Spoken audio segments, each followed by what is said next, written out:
So starting with vulnerability assessment.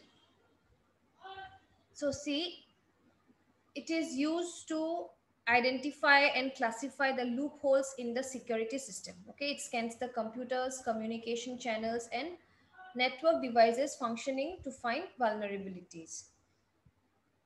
Okay, so it also estimates the effectiveness of recommended countermeasures and policy changes once the organization started using it. It provides the detailed report to the management on identified vulnerabilities and their suggested countermeasures. Okay, so look at the loopholes are being found initially, okay, and then accordingly the countermeasures are being planned or identified.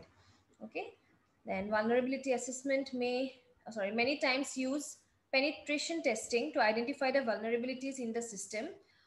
On the identified vulnerabilities, a risk assessment is conducted to calculate the risk factor involved with the vulnerabilities. So vulnerabilities analysis consists of various steps, which are: first is analyzing and classifying all the resources of the organization. Classification is done based on system resources and network resources. Then you have prioritizing the resources of the organization based on the resource involvement in the productivity of the organization. And for each resource, identify the potential threats and list them. Then identify the countermeasures, okay, to deal with those problems. Finally, identify and implement the procedures to prevent the attack. So these are the various steps, okay. Just simply go through it. Next, we have the protective measures.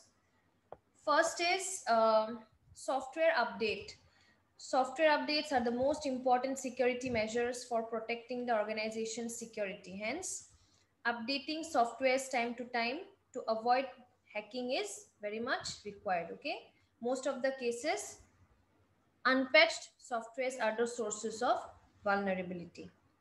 Next, system isolation. So if any system is in vulnerable condition, then try to detach it from the network, since the victim system becomes the source to hack and gain other system controls. Third is replacement of the system. Try or repair the system which is already in a vulnerable condition. If a repair is not possible, then replace the system with a new system to get rid of the problems. And lastly, we have monitoring. So continuously monitoring a security system is one of the best strategies to be secure from the vulnerabilities. Build a strong security system to monitor the entire system using firewalls, intrusion detection and prevention systems. This security system alerts the users before the attacks. Even after implementing this monitoring system, there is always a chance that the attackers identify a vulnerability. So perform the security audits to check the functioning of these systems. So these are very simple countermeasures. Okay, 4 steps that you have to go through for vulnerability assessment. Then along with the above, there are additional measures that needs to be kept in mind. Okay, one is training and awareness programs for the employees.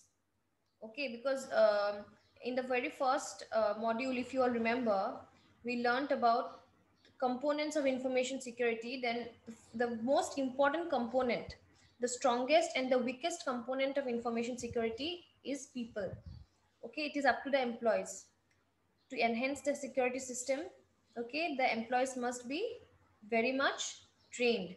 They must be very much aware, okay, of the entire organization, how they are working, the resources, the system, the network. So they must be very much aware of, you know, how to handle entire organization network. Okay, so they can be the loopholes as well. One mistake and everything can be ruined. So training and awareness programs for employees is very important. Creation of access control limits for users. So based on various job roles, okay, users will have different privileges, different access controls. So accordingly, they must be properly planned. Okay, different control lists must be made and they must be properly planned based on the job roles of the employees. Do's and don'ts and with security policy need to be educated to all the users of the organization.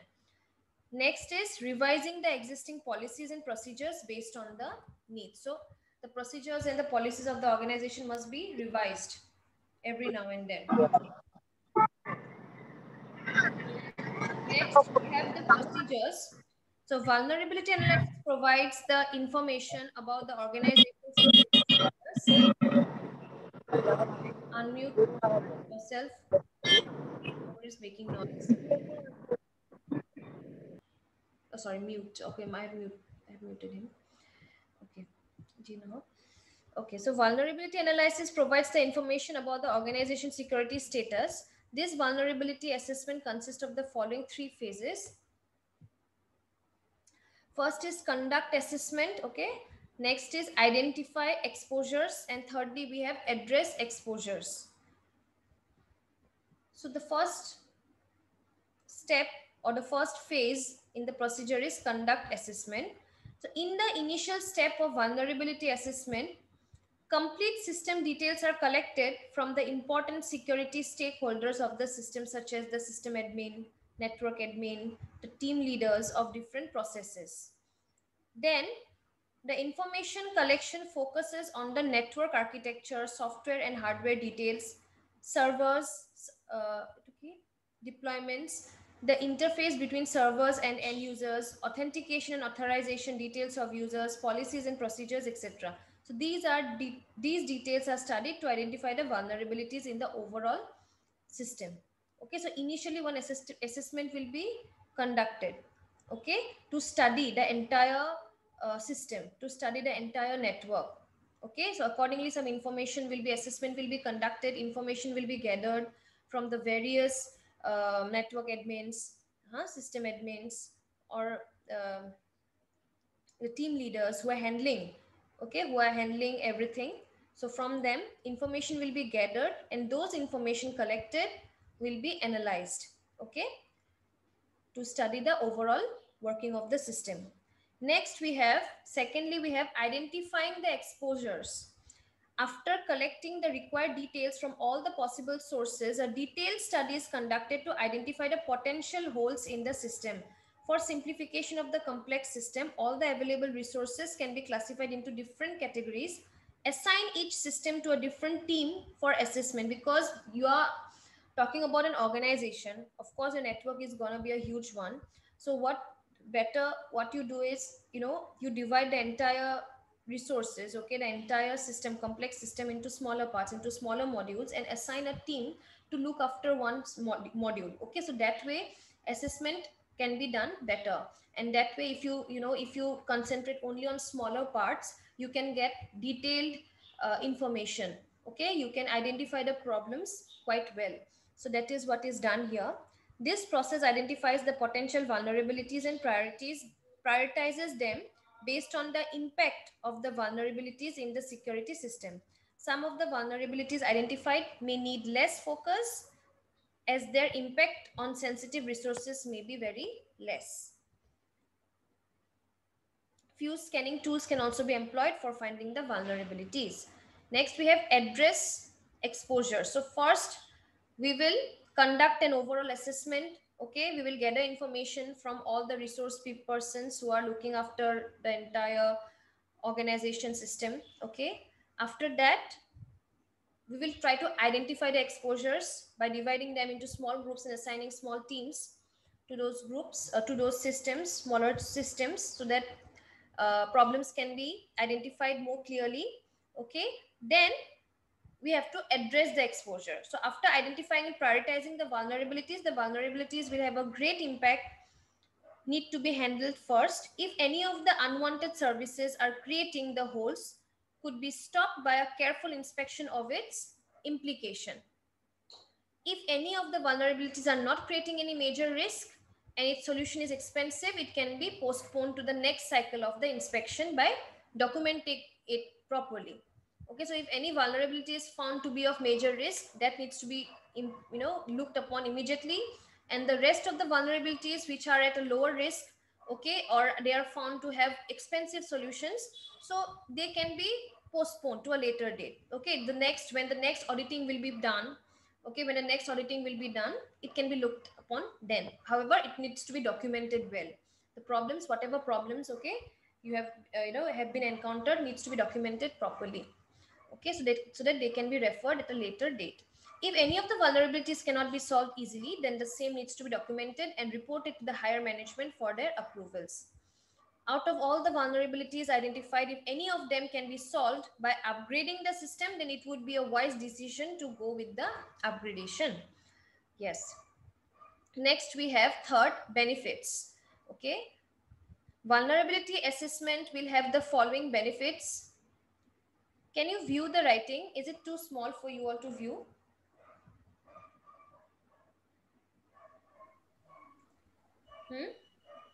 Oh, ma'am, no. No, ma'am. देखिए सोना भलके? It's clear. Yes, ma'am. Okay. Okay, talking about the benefits, you see, vulnerabilities assessment keeps the system up to date with all security patches.